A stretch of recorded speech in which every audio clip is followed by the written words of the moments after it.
Moving to a new country can make people feel a mix of emotions. It can be exciting and a little scary at the same time. Some might really enjoy the new things they experience, while others might feel a bit lost and miss their home and what they are used to. It's like stepping into a whole new world with different ways of doing things. Good evening, everyone. I'm Aditi, and today I'm diving my research on acculturation, well-being, and counseling attitudes among Asian Indian residing in United States. Please don't get overwhelmed by the big title, and let's start by understanding our population. So, who are Asian Indians? They're folks from India living here, and with a total of 4.2 million in 2020, they became the largest Asian population group in United States, among which 38% are US citizens and 62% are non-US citizens. This is a pretty diverse group, differing in language, culture, and religion, and often identify themselves as Hindus, Asians, and Indian Americans. Now, let's chat about their journey. Many Indians moved to other countries in hope for better life and succeeded for different reasons. You can find them successful in various tech industries, businesses, and medical field. But of course, moving comes with its own challenges, like learning a new language, adjusting to new society, and facing day-to-day struggles. One of the key things we are exploring today is acculturation. Imagine Raj, who came from a small village in India to study in a big city. At first, he felt lost, but over time, he made friends from different cultures, tried new food, and blended the city's lifestyle with his Indian traditions. That's what we call acculturation. Western European and North American way of life are often described as individualistic, whereas Asian traditions are characterized by collectivism, which plays a significant role in family functioning. A study even found that the first generation born in the United States reports higher degree of acculturation than immigrants. Efforts to live in a dominant society and keep an identity with the country of origin can have its own drawbacks. Which brings us to the next topic of well-being. Living in a new country can be tough, and studies show that acculturation stress is linked with depression in Asian Indians. Asian Indians form the largest group of skilled workers entering in United States on temporary visas known as H-1B. People on this visa aspire to obtain permanent residence by the way of green card and to eventually become US citizens. A study found H-1B participants reporting below average well-being, with the feeling of loneliness and negative emotions. The green card backlog and the fear of loss of visa status seems to result in heightened stress and range of negative psychological health conditions. It is recommended that counselors be willing to explore the issues of unemployment, unfair treatment, and racism that H-1B visa holders may experience in workplace.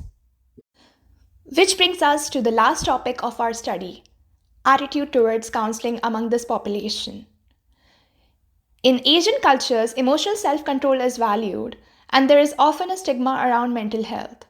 Stigma, in simple terms, is when people judge or devalue others based on certain characteristics, especially related to mental illness.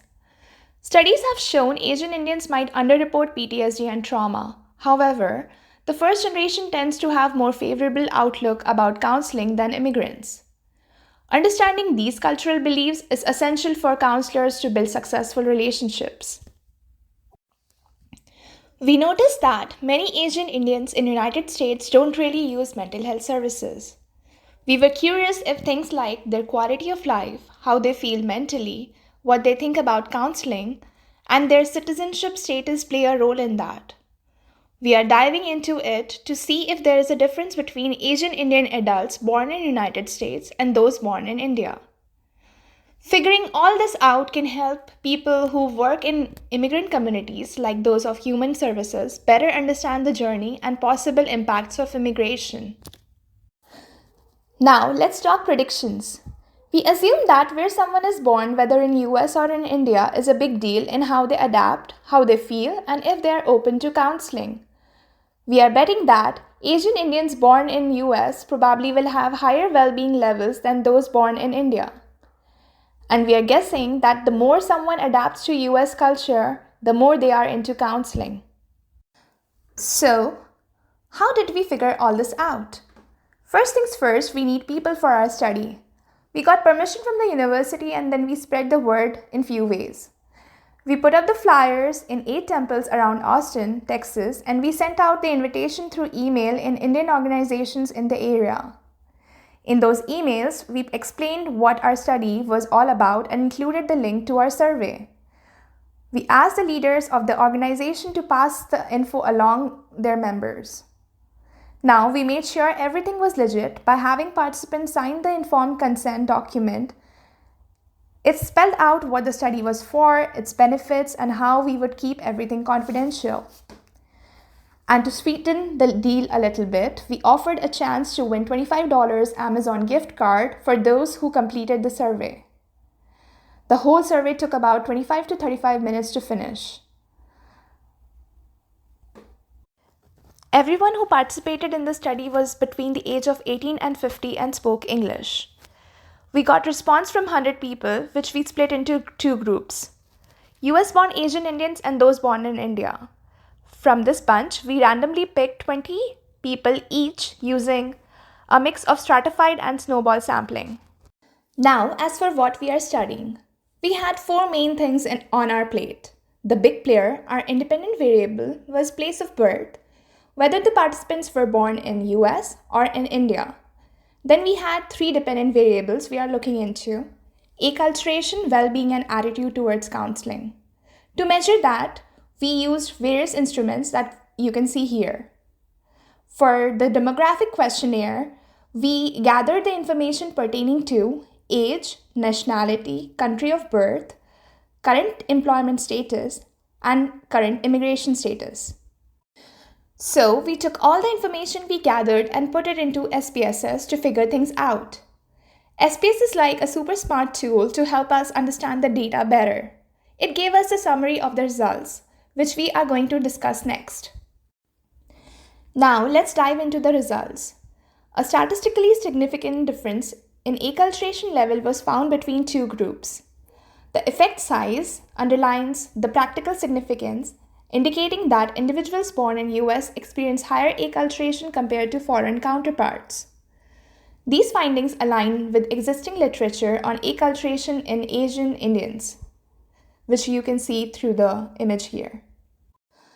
Moving on to the well-being, we see a significant difference in PERMA well-being scores based on birthplace. US-born Asian Indian adults reported higher well-being levels. This supports the idea that host country's context contributes positively to psychological well-being of individuals within this cultural group, echoing the previous findings.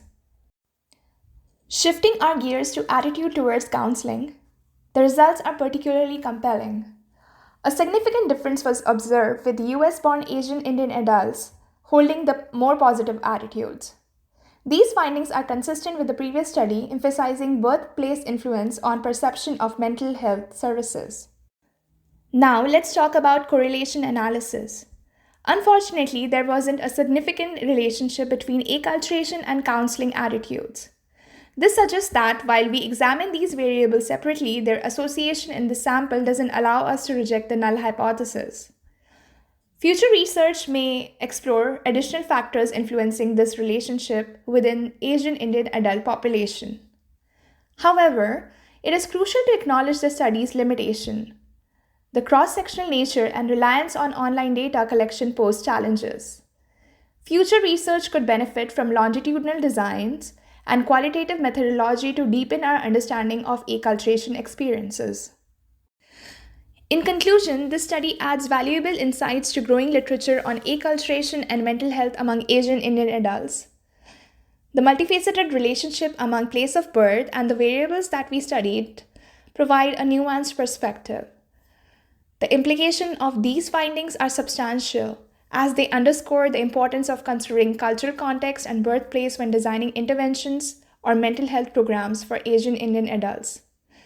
Understanding these patterns can significantly contribute to improving mental health services. I'd like to acknowledge Professor Brian for helping me throughout the process of this research. Thank you so much, Stephanie and Norris, for lending a helping hand, and to you all for listening to this presentation.